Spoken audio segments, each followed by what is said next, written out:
Assalamualaikum warahmatullahi wabarakatuh. Kami dari kelompok 5 ingin mempresentasikan rangkaian arus listrik bolak-balik yang sudah dirangkum oleh anggota kami. Dan anggota kami ada Brandon Angkasa, Nasya Putri, Naura Sasi Kirana, Niken Ayu, dan Rafa Syafiq. Pengertian arus dan tegangan listrik bolak-balik. Arus bolak-balik adalah arus listrik yang arah dan besarnya senantiasa berubah terhadap waktu dan dapat mengalir dalam dua arah. Arus bolak-balik diperoleh dari sumber tegangan bolak-balik seperti generator AC. Secara umum, arus dan tegangan bolak-balik yang dihasilkan generator listrik merupakan persamaan sinusoidal dengan frekuensi F secara matematis dirumuskan sebagai berikut.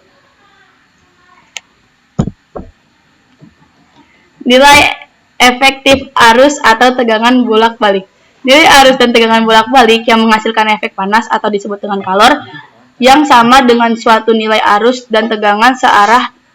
Nilai efektif ditunjukkan oleh alat ukur seperti voltmeter atau amperemeter. Sedangkan nilai maksimum ditunjukkan oleh osiloskop. Harga efektif dari arus atau tegangan bolak-balik dengan gelombang sinusoidal adalah 1/2 sama dengan 0,707 kali harga maksimumnya. Secara matematis dirumuskan sebagai berikut. Pada rangkaian arus bolak-balik terdapat hambatan yang disebut impedasi Z. Dalam satuan ohm yang terdiri atas hambatan murni R, resistor dalam ohm, hambatan induktif XL, indikator dalam ohm, dan hambatan kapasitif XC, kapasitor dalam ohm.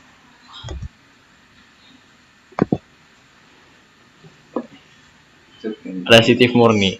Jika sebuah resistor diberi tegangan bolak-balik, arus listrik dan tegangannya reverse. Hal ini dikarenakan nilai tegangan dan arus akan mencapai nilai maksimum atau minimum pada waktu yang bersamaan. Berikut gambar rangkaian dan grafik yang bersifat resistif murni.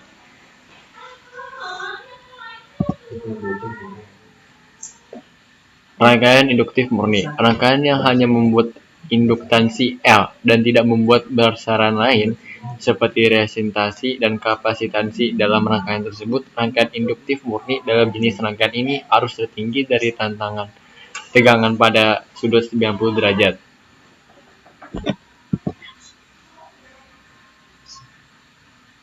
Kapasitif murni. Rangkaian kapasitif merupakan rangkaian yang di dalamnya terdapat komponen kapasitor yang berfungsi untuk menyimpan energi dalam bentuk muatan listrik. Saat kapasitor dialiri arus AC akan timbul resistasi semu atau biasa disebut dengan reaktansi kapasitif.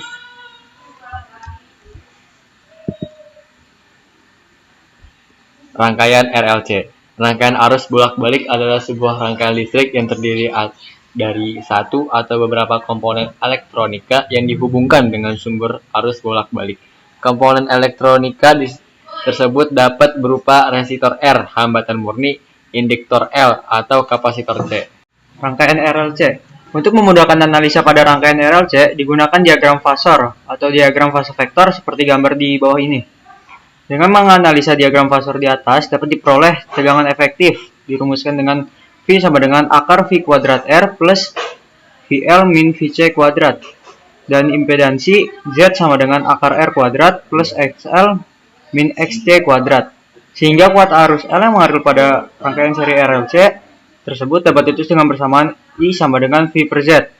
Dengan keterangan I yaitu kuat arus listrik yang mengalir pada rangkaian dengan satuan ampere, V tegangan efektif yang bekerja pada masing-masing komponen dengan satuan volt, Z yaitu impedansi atau hambatan total pada rangkaian RLC yaitu ohm.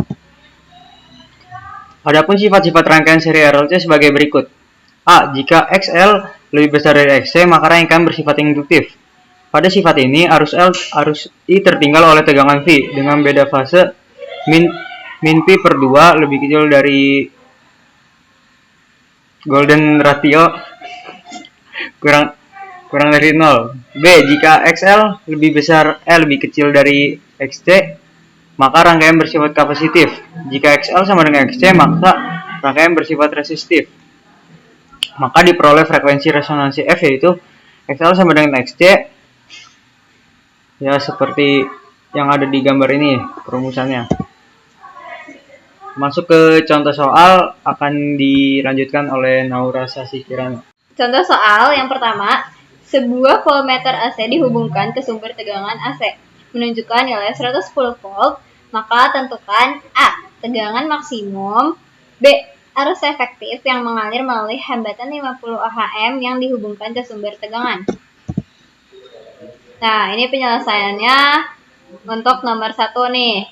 Diketahuinya itu ada S sama dengan 100 ohm, terus ada Vm sama dengan 12/2 volt, terus habis itu ada OHM 100 pi RAD S pangkat min 1, terus yang ditanya itu frekuensi tegangan bolak-balik. Yang kedua ditanyanya arus efektif IEF. Nah, jawabannya itu yang pertama OHM-nya 2πf sama dengan 100 pi RAD S pangkat min 1. Terus F sama dengan 100 pi per 2pi sama dengan 50 Hz. Terus yang B, arus efektif pada rangkaiannya IM sama dengan Pm per R sama dengan 12/2 per 100 A sama dengan 12/2 kali 10 pangkat min 2 A. Terus ada IEF sama dengan IM per akar 2 sama dengan 12/2 per 2 kali 10 pangkat min 2 sama dengan 12 kali 10 pangkat min 2 A sama dengan 120 MA. Selanjutnya di sini ada pertanyaan dari beberapa teman-teman di kelas. Yang pertama itu ada Adinda Fairuz Ahla dan yang menjawab itu Muhammad Brandon. Nah, pertanyaannya ini, apa yang terjadi pada fase tegangan dan arus dalam rangkaian RLC seri dan bagaimana pengaruhnya terhadap daya yang diserap oleh rangkaian? Buat jawabannya, itu sudah pernah dijawab waktu kami presentasikan di kelas. Terus yang kedua, penanyanya itu ada Anggita Syifa Ramadanti dan yang menjawab itu saya sendiri.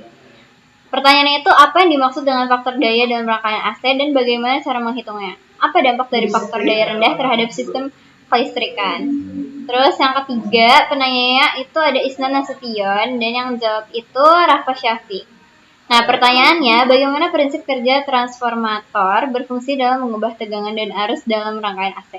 Apa peran rasio lilitan pada transformator? Sekian dari kelompok kami tutup. Wassalamualaikum warahmatullahi wabarakatuh.